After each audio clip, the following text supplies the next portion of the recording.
បាទសូមគោរពជម្រាបសួរបងប្អូនទាំងអស់គ្នាដែលនៅក្នុងបណ្ដាញសង្គម TikTok ទាំងអស់គ្នាផងដែរបាទថ្ងៃនេះសូមដាក់បង្ហាញផ្នែកមួយដើមតែចង់និយាយពីប្រវត្តិតិចតួចបាទបងប្អូន ថ្ងៃនេះបងប្អូនដែលតាមដានវីដេអូ TikTok របស់ខ្ញុំតាំងពីយូរហើយអាចធ្លាប់ស្គាល់ថ្ងៃនេះប្រវត្តិដំបូងគឺខ្ញុំបង្ហោះ TikTok ទៅគឺបានអ្នកមើលច្រើនណាអ្នកមើលយើងថាមិនច្រើនដូចគេដល់view ឯទេថ្ងៃនេះបើតាមអ្នកមើលវិញចូលប្រហែលជា 100k ជាង ហើយអ្នក comment សុំចែកជាវនឹងក៏ច្រើនអ្នកឆាតមកចែកជាវក៏ច្រើន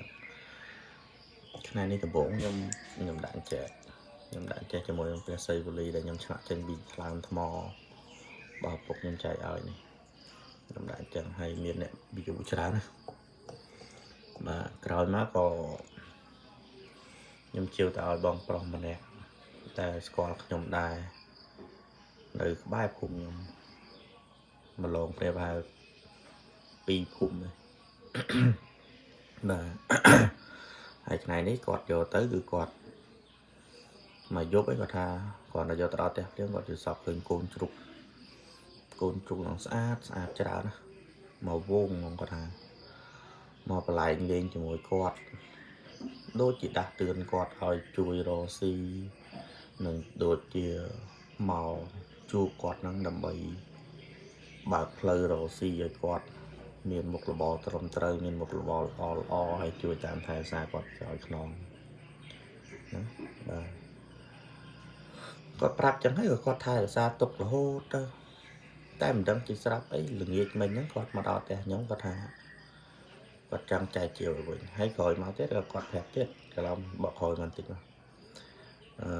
គាត់ថាគាត់ធ្លាប់ចូលទៅដាស់នៅវត្តនៅអីលោកចាប់កាត់មកលោកថាខ្នាយហ្នឹងល្អ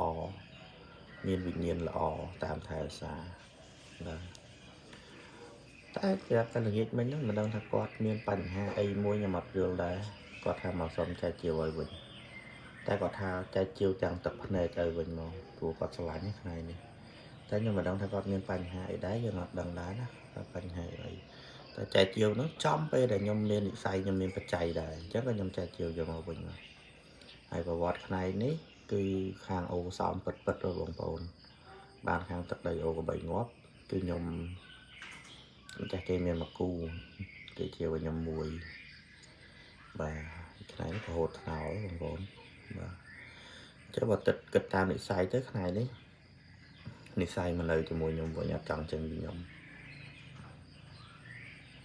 ហើយស្អាតណាមកក្របនេះគឺមិនធំខ្លាំងក៏មិនតូចខ្លាំងតែវាសាច់ខ្នាយដល់កណាកដាញ់កលាក់សំខាន់បានប្រហូតថ្នោលទៅបាទអញ្ចឹងមួយនេះអាចទុកគ្រប់បូជាខ្លួនឯងផ្ទាល់តែនេះមានម្រះការគាត់យកទៅអត់មានម្រះទេ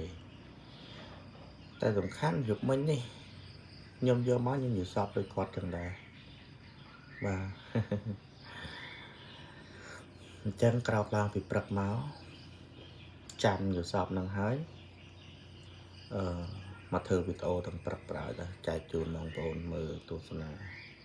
អញ្ចឹងផ្នែកនេះគឺលែងនៅមួយខ្ញុំយូរទៅមកល្ងាចមិញវិញធៀបដើមទាំងអស់បាទគឺអត់មានបាក់បែកអីទេកន្លែងនេះខ្ញុំរុំខ្លួនឯងផ្ទាល់ដែរកន្លែងហ្នឹងក៏អត់មានអីដែរកន្លែងបោះក្រហមនេះគឺស្អាតទាំងអស់សាច់ខ្នាយស្អាតទាំងអស់អត់មានប្រេះស្រាមអីទេអញ្ចឹងនេះគឺជាអបិយជំនឿរបស់បងប្អូនយើងតាំងពីបុរាណតាំងពីជីដូនជីតាតាំងពីដូនតាខ្មែរយើងពីសម័យមុនមកគឺជំនឿបាទមានការជឿមានជំនឿទើបមានភាពប្រកែស័ក្តិសិទ្ធិបាទហើយក៏សូមចែករំលែកបងប្អូនតែប៉ុណ្ណឹងសំខាន់ឥឡូវបានវិលត្រឡប់មកវិញ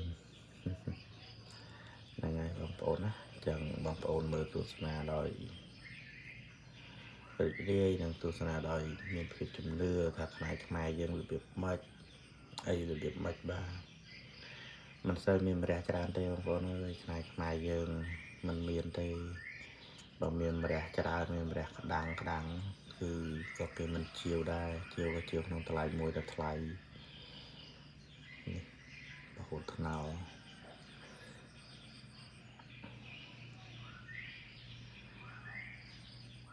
បាទចឹងសូមជម្រាបលាបងប្អូនដល់ប៉ុណ្ណឹងចាស់ហ្នឹងហើយក៏ជូនពរបងប្អូនដែលឃើញវីដេអូនេះទាំងអស់គ្នាស្នុកសុខសប្បាយរកស៊ីមានបានមានលៀបមានជ័យនឹងបងប្អូនយើងដែលនៅក្នុងប្រទេសនិងក្រៅប្រទេសទាំងអស់បាទជួបតែសុខជួបតែប្រការសប្បាយសុខសប្បាយទាំងអស់គ្នាសុខចម្រើនបាទសូមអរគុណសូមជម្រាបលាបងប្អូន